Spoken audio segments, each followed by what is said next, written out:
Bonjour tout le monde, nous voici à la capsule numéro 3. Donc, la capsule numéro 3, nous continuons encore avec le livre La méthode de français par ici. Nous continuons avec cela. Nous continuons encore avec les indications. Comment donner une indication dans un édifice et comment demander une indication dans un édifice. Alors, nous commençons tout de suite. Je vais faire mon partage d'écran. Allons au PowerPoint. Voilà, capsule 3. Par ici, méthode de français, épisode 6, page 55. Nous allons faire le B, donner des indications dans un édifice. Alors, allons-y. Attends un petit instant, un nouveau partage. Je vais... Voilà. Alors, nous y voici. Alors, donner des indications dans un édifice. Vous pouvez prendre votre propre cahier, votre propre méthode que vous avez en main. Peut-être que c'est plus facile pour vous de suivre dans le cahier en même temps pour pouvoir écrire les exercices, suivre en tout cas, au choix. Je ne sais pas si vous avez un ordinateur ou un téléphone. Enfin, vous avez les deux supports qui sont possibles. Donc, soit suivre à l'écran ou soit suivre directement dans votre propre cahier où vous pouvez écrire. Donc, B, donner des indications dans un édifice. Donc, nous allons tout de suite commencer avec écouter et situer les bureaux. Nous allons écouter la piste 59 et puis vous allez devoir écrire et situer lesquelles portes est l'accueil, quelle porte est l'infirmière, le concierge, quelle porte est la directrice, quelle porte est Madame Lepage, Monsieur Gauthier, les enseignants et enseignantes et le secrétariat. En fait, je crois que c'est dans une école et puis la mise en situation, c'est une école et puis il faut écrire qui est derrière chaque porte. Donc, nous allons écouter la piste 59. Épisode 6. Écoutez bien. Piste 59. Page 55. 1. Le bureau de l'infirmière, c'est la deuxième porte à gauche. Alors, vous avez bien entendu, le bureau de l'infirmière, c'est la deuxième porte à gauche. Donc, 1, 2. Continuons. 2. Le bureau de Madame Lepage, c'est le troisième à gauche. 3. Le secrétariat, c'est la dernière porte à gauche. 4. Le bureau des enseignants et des enseignantes, c'est la deuxième porte à droite. 5. Le bureau de la directrice, première porte à votre droite.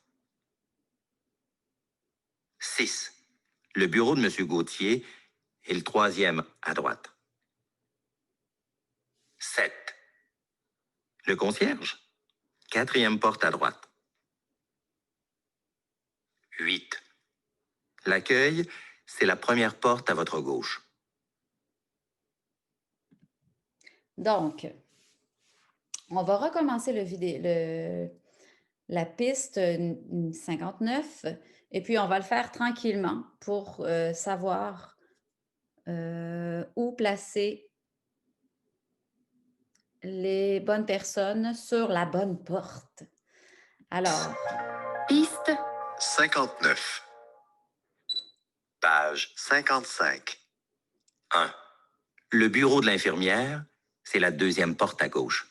bon, comme j'avais dit tout à l'heure, le numéro 1, bureau de l'infirmière, deuxième porte à gauche. Donc ici, c'est gauche, ici, c'est droite. Continuons. 2. Le bureau de Madame Lepage, c'est le troisième à gauche. Le bureau de Madame Lepage, donc Madame Lepage, c'est le troisième à gauche. Donc, ça serait ici le numéro 2, ça serait troisième à gauche. Continuons. 3. Le secrétariat, c'est la dernière porte à gauche. Le secrétariat, c'est la dernière porte à gauche. Secrétariat, c'est la dernière porte à gauche. Donc, le numéro 3, ça serait ici. 4. Le bureau des enseignants et des enseignantes, c'est la deuxième porte à droite. Le bureau des enseignants et des enseignantes, c'est la deuxième porte à droite. Donc, à droite, c'est ici. 1, 2. Donc, le bureau des enseignants et des enseignantes, deuxième porte à droite, celle-ci. 5. Le bureau de la directrice, première porte à votre droite. Le bureau de la directrice, première porte à votre droite. Première porte à votre droite. Donc, le numéro 5. 6. Le bureau de M. Gauthier est le troisième à droite. Le bureau de M. Gauthier, c'est la troisième à droite. Troisième à droite. Troisième à droite. Donc, 1, 2, 3. M. Gauthier, troisième à droite. 7. Le concierge, quatrième porte à droite. Le concierge, quatrième porte à droite. Le concierge, quatrième porte à droite. Donc, à droite, c'est ici. 1, 2, 3, 4. Quatrième porte à droite, concierge. Donc, numéro 7. 8. L'accueil, c'est la première porte à votre gauche. L'accueil, c'est la première porte à votre gauche. Donc, gauche, première porte à votre gauche, accueil. Oups. Accueil. Donc, numéro 8. Voilà.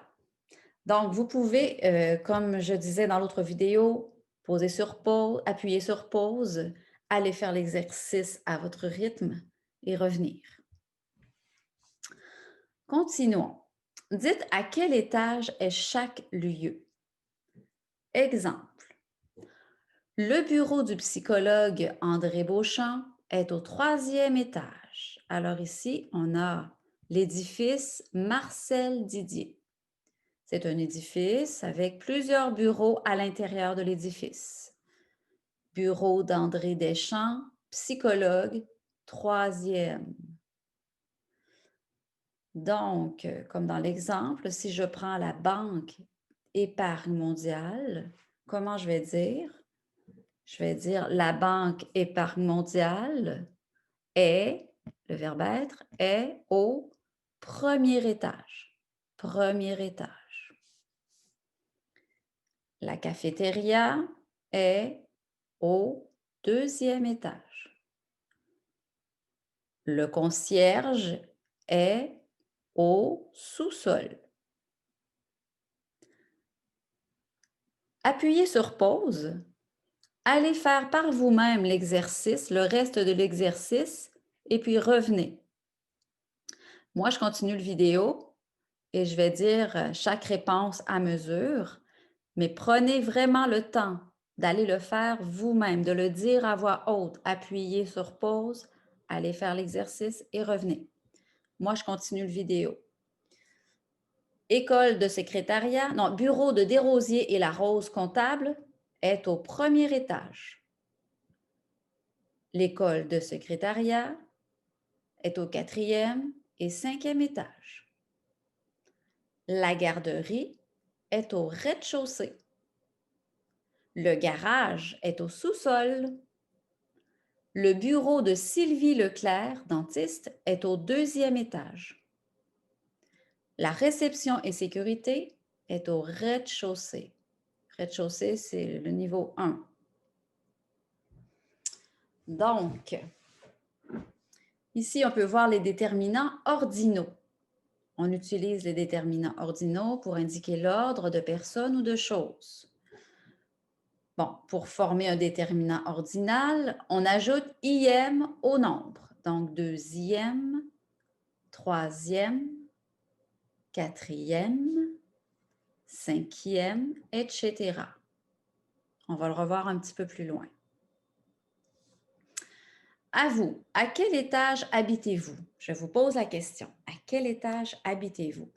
Exemple, j'habite au rez-de-chaussée. J'habite au rez-de-chaussée. Pour moi, à quel étage j'habite? J'habite au 4e étage d'un condominium. J'habite au 4e étage. Et je n'ai pas d'ascenseur.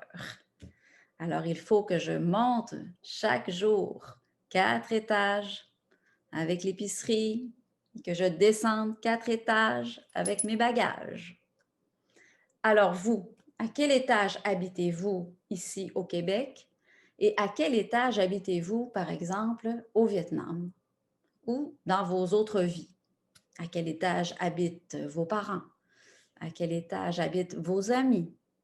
Allez-y, pratiquez-vous, appuyez sur pause et dites à quel étage vous habitez et à quel étage habitent vos amis ou votre famille. Moi, je continue la vidéo. Fait d'ici. Alors, tout à l'heure, j'ai dit le rez-de-chaussée, c'est le premier. Il faut juste être conscient qu'au Québec, on a différentes façons de compter les étages. Alors, si vous regardez bien, première façon de compter, on a un sous-sol. Ici, c'est toujours le sous-sol. Pour les 3 exemples, c'est le sous-sol, c'est en bas, dans la terre. Basement.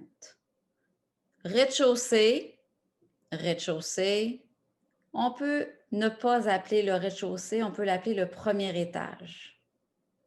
Ça dépend des endroits, ça dépend des édifices. En général, on va dire le rez-de-chaussée, mais parfois on pourrait dire j'habite au premier étage. Ensuite, on peut dire le 2e étage, rez-de-chaussée, 2e. Donc, le rez-de-chaussée correspond au premier étage.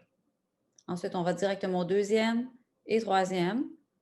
On peut dire une autre façon qui est aussi usuelle, qui est aussi employée rez-de-chaussée. Là, on va dire premier étage, 2e étage. Ou on va dire carrément pas de rez-de-chaussée, premier étage, 2e étage, 3e étage. En fait, celui-ci et celui-ci, c'est la même chose, sauf qu'on dit soit premier étage ici ou on dit soit le rez-de-chaussée. Premier étage, rez-de-chaussée. Voilà, je ne sais pas dans votre pays comment on nomme les étages, mais on en parlera certainement quand on va se voir ou quand on fera des petites vidéoconférences pour des ateliers de conversation. Alors voilà, ça conclut notre capsule numéro 3. Je vous invite à écouter les capsules suivantes. À très bientôt!